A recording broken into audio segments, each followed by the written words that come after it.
Vous savez, les amis, que nos yeux sont rivés toujours au Mali, Burkina Faso et Niger. C'est là où les choses se passent. Et nous tous, les panafricains, nous devons regarder à ces destinations. On n'oublie pas la Guinée-Conakry qui est dirigée aujourd'hui par quelqu'un que la France contrôle, les Américains contrôlent. Et j'ai appris que Doumbia a une femme française. Apparemment, les Français passent par là pour pouvoir manipuler Doumbia. Et Doumbia est devenu un danger pour la Guinée-Conakry. Et il est temps pour que quelqu'un puisse le stopper. Parce que là, ce qui se passe en Guinée-Conakry, ça dépasse l'entendement de tout Africain.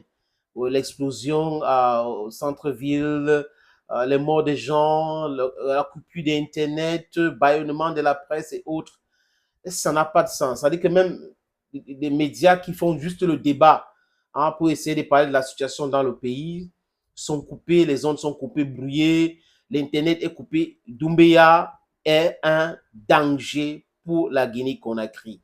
La preuve, il est hors sujet. Regardez, quand on est en train de parler du Mali, du Burkina Faso et du Niger, il n'est pas visible, on ne le voit pas, parce qu'il a d'autres plans. Ce plan maintenant, c'est de vendre la Guinée-Conakry à l'Occident, oui, comme la France et les États-Unis d'Amérique. Il a été formé d'ailleurs par les Américains et il sort de légions françaises, dont ces milices que la France a créées pour contrôler les pays africains et autres. Et ils sont en train de parler de Wagner, Africa Corps, Africa Corps, alors qu'ils n'arrivent pas à parler de ce qui se passe aux États-Unis et ce qui se passe dans leur propre pays. Voilà donc Doumbia. Donc je vais dire, il y a beaucoup de problèmes comme ça en Afrique, mais nous devons s'intéresser aussi à ceux-là qui sont en train de faire tout pour se libérer de cette contrôle-là. On a vu la Suède qui dit que elle va couper son aide au développement d'une valeur de 352 millions de dollars et tout ça juste parce que le Mali n'a pas voté contre la Russie à l'Assemblée générale des Nations unies au mois de février de l'année dernière quand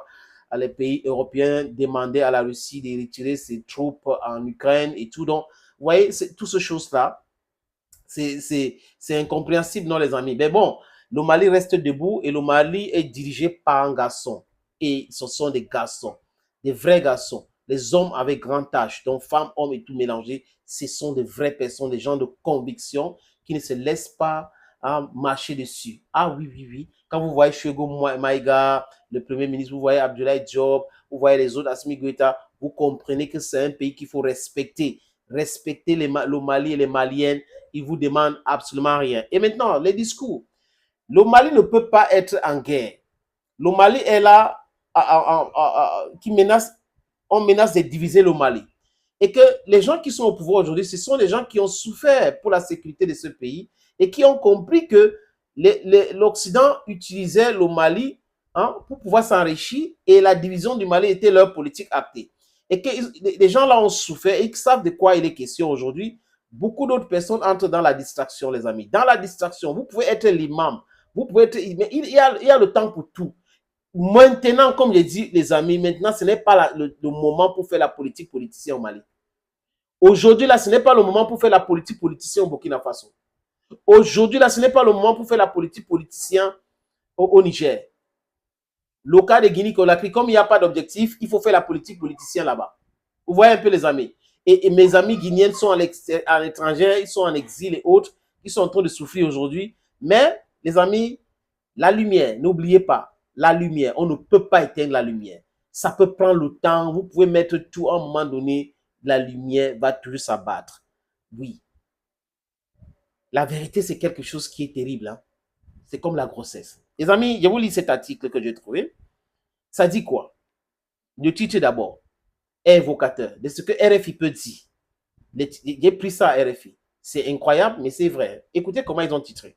Mali, arrestation de l'imam Bandiogu Traoré qui sera jugé pour propos tendant à troubler l'ordre public.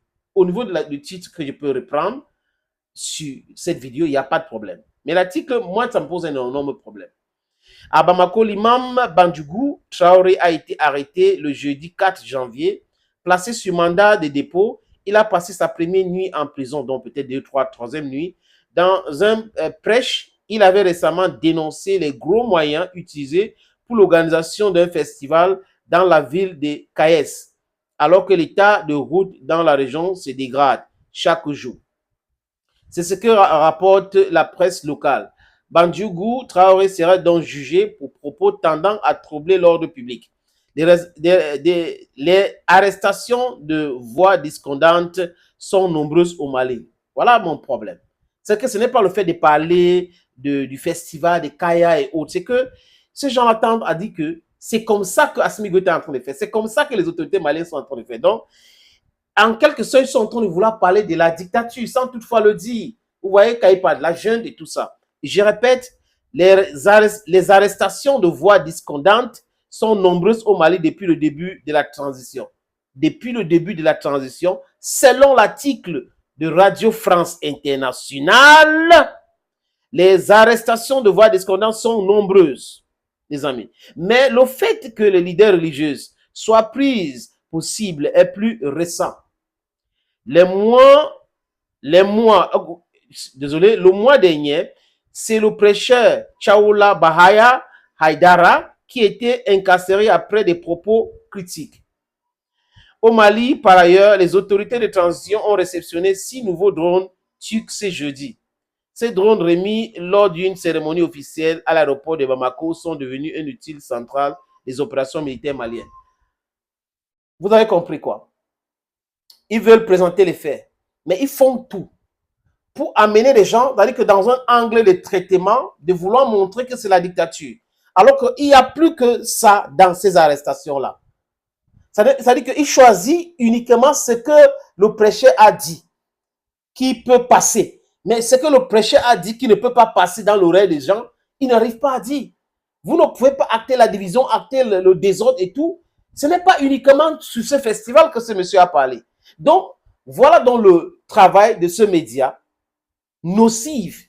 Heureusement qu'elle a été bannie au Mali. France 24 et RFI ont été bannis au Mali. Ils ne peuvent pas prétendre que depuis que Assimi Goïta est devenu président, il y a des arrestations pareilles. Donc les gens qui disent le contraire de ce qui se passe sont arrêtés systématiquement. Ce n'est pas vrai. Ce sont des gens payés par l'Occident qui sont en train de semer le trouble, qui sont arrêtés. L'imam Mahmoud, l'autre imam, j'ai oublié son nom, qui allait en Algérie. Quand vous semez le trouble, quand vous êtes en connivence avec l'impérialisme pour déstabiliser votre pays, pour détruire la cohésion de votre pays, vous pensez que quoi, les amis? Vous pensez que les Maliens, les autorités maliennes vont vous laisser alors que les gens, les femmes sont en train de mourir au front, ils sont en train de se battre pour avoir le matériel adéquat, pour pouvoir surveiller les territoires, pour pouvoir en découdre avec les terreaux. Vous pensez qu'ils vont vous laisser là, vous raconter du n'importe quoi, vous continuez à raconter du n'importe quoi? Au Mali, comme au Niger, comme au Burkina Faso, ce n'est pas de la distraction que les gens veulent. Nous voulons la cohésion. Après cela, quand il y aura la sécurisation, parce que c'est en train d'arriver, ça ne va pas tarder, les amis, il y aura tout ça. Il y aura tout ça. Donc, vous ne pouvez pas tout mélanger. Et la presse occidentale doit comprendre que c'est fini l'époque de la manipulation des consciences. Quand vous écrivez comme ça, on lit, on décrypte et on déconstruit. C'est de ça qu'il est question. Vous devez changer le fusil d'épaule. Le paradigme a changé. We are in Africa 3.0 now, not 2.0. Thank you, friends. Thank you again, and bye-bye for now.